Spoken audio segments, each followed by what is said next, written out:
2 weeks ago, Imran Khan looked to be untouchable. The courts had ordered him to be released. He was directly calling out Pakistan's powerful army chief, who he held as being responsible for his arrest. But Pakistan's military does have a long history of helping bring politicians into power and then pushing them out at a later stage.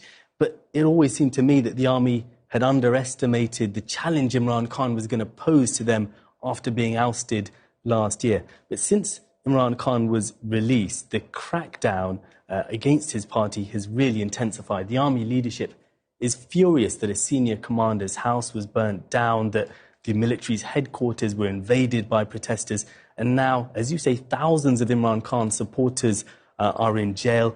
A prominent fashion designer was presented in front of an anti-terrorism court this week, and many of those or some of those who are being detained are going to be taken for trial in military courts. The government insists it's only going to be a handful, but human rights groups have criticised that move and the wider heavy-handed nature of this approach. But Imran Khan himself is free.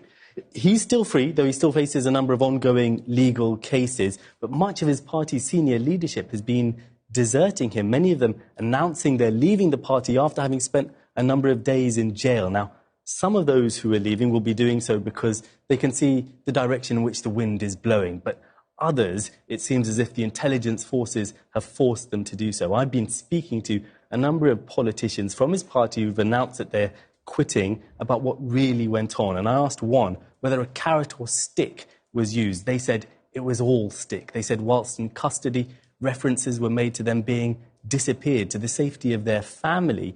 And they said that once they agreed that they were going to announce to leave the party, they were told what to say. Another politician said they were physically tortured. There are other forms of pressure too. Today, a video was released, apparently showing a member of Imran Khan's party in a hotel room in, let's say, a compromising position with a woman who was not his wife. So what happens next? Well,